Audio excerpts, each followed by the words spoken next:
Meantime, let's talk some baseball here, Lawrence. The Cubs have one All-Star right now headed down to Miami. And that would be closer Wade Davis. What happened with this team that, set the world on fire last year and only has one All-Star? Yeah, they'll have two because Chris Bryant is going to win this last guy vote. I'm sure the Cubs fans are going to stuff the ballot box. You know how we do it in Chicago: vote early, vote often. That's how we get down here. So they'll have two. But Wade Davis has been great. He's been very reliable. It looks like the trade that they made sending Jorge Soler to Kansas City really paid off because I think Soler has only played like 25 games or so for Kansas City. The problem is they're struggling getting the ball to Davis for save opportunities. The starters have been bad. The ERA is like 4.5 for starters this year. And their bullpen has been, for the most part, pretty solid. But in games lately, you've seen even them collapse a little bit. The problem is this offense just hasn't been doing anything. They're ranked 29th in batting average right now. They have one guy in their lineup consistently in their lineup that's hitting above 270, and that's John Jay. And that's probably not a good sign. Anthony Rizzo has struggled for most of the year, and because of that, it's kind of caused kind of a cascade down the lineup. If you can expect that Chris Bryant and Anthony Rizzo are going to hit, then your lineup is probably going to hit. But they went through an experiment where they let Kyle Schwarber hit leadoff for 36 games, and now he's down in the minor league. So their offense has been a real struggle. Finding consistent offense for them has been a problem, and I'm not sure how they go about fixing it, honestly. Yeah. Any truth to the rumor that Miguel Montero blames Jake Arrieta for the fact there's only one All-Star representing the Cubs down there in Miami? Mickey has been known to let his mouth write checks, and sometimes his behind can't cash. And you want to talk about fun rumor? Here's a fun rumor for you, Kimmer. All right. The fun rumor was brought about by Peter Gammons. I don't know if you even heard this, but Peter Gammons said that there were people, and I'm guessing they were joking, that thought that what the Cubs should do is they should bring Montero to the White House on the day that they were going to cut him, and then let the president tell him that he's fired.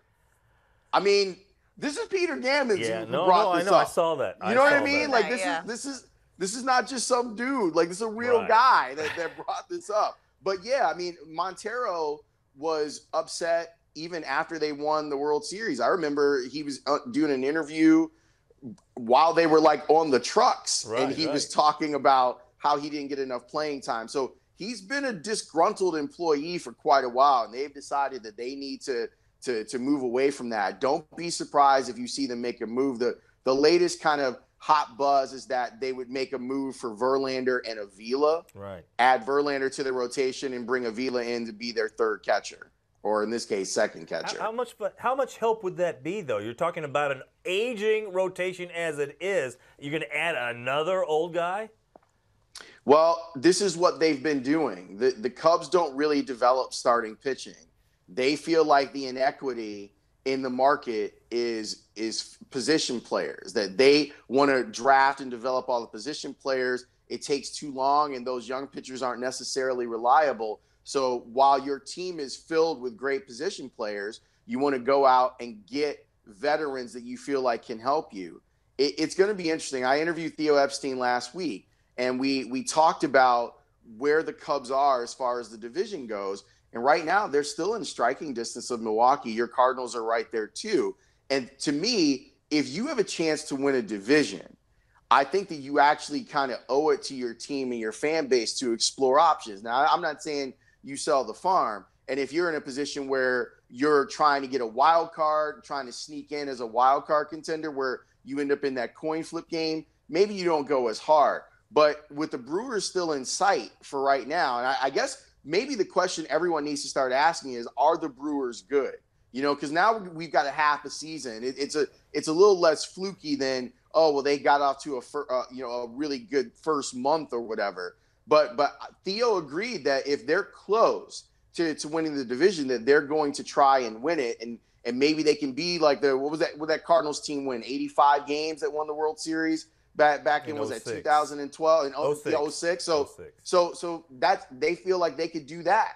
that's what they're looking at. But some things have to change, and guys got to get back on board offensively. And honestly, I'm not really a slave to lineup construction, but they could use a consistent leadoff hitter.